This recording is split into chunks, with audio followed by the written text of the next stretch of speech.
Hello guys, मैं हूँ झटपट न्यूज से आप सभी की प्यारी कबूतरी। आप सभी को मेरे चैनल में स्वागत है। जैसा कि आप सभी देख रहे हैं, हमारे साथ कुछ युवा हैं जो कि कड़ी धूप में कड़ी मेहनत कर रहे हैं। तो आइए इन सब से कुछ बात करते हैं।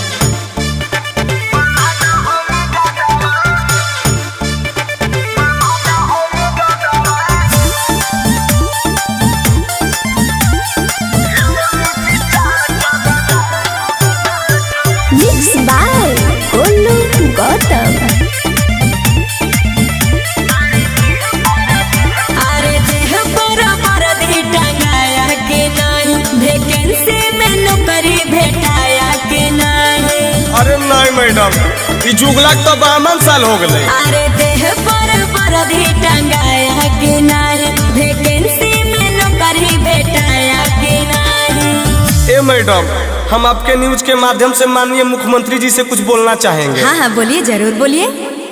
का हो नीतीश चाचा, रड़ुए रही शादी के आस तोड़ दी। हाँ तू का चाहता रहा जी ही की जियल छोड़ दी। अरे भाई हम अभी मरबो, रउआ जिंदगी जियल से तो अच्छा है कि मर जीवे। हल्ले पेट्रोल बा हमरा पर छीट के आगे जला दे। देख रहे हैं ना मैडम, क्या हाल हो गया है सबका। हाँ बोलिए, हम आपका बात सरकार तक पहुँचाएंगे।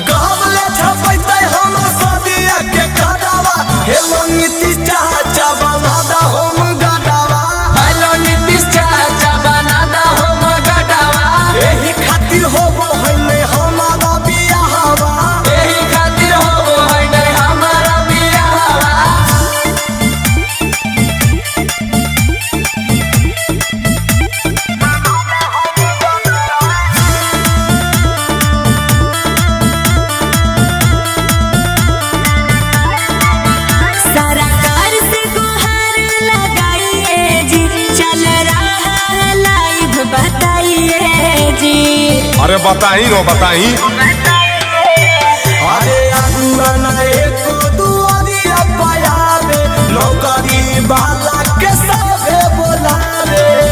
ए नीतीश चाचा, फूल है गुलाब का सुगंध लीजिए, बेटा है गरीब के सपोर्ट कीजिए।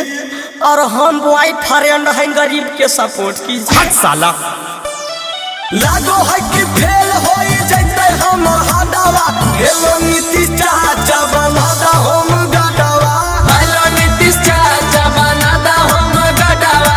यही खातिर होबो है ने हमारा बियाहवा। यही खातिर होबो है ने हमारा बियाहवा।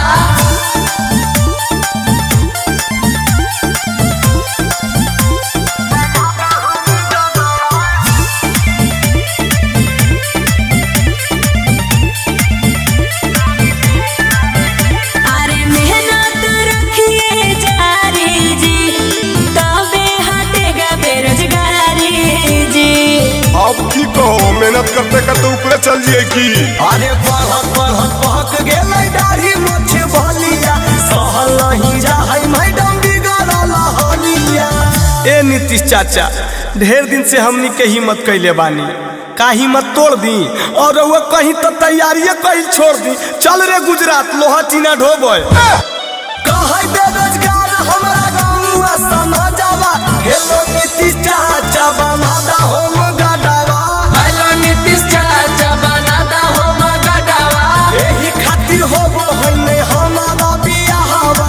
यही खातिर होबो है ने हमारा बियाहवा। मेरे लाइव में आप सबको जुड़ने के लिए बहुत बहुत धन्यवाद। और हाँ, थोड़ा ये वीडियो आप सब शेयर कर दीजिए ताकि वायरल हो जाए।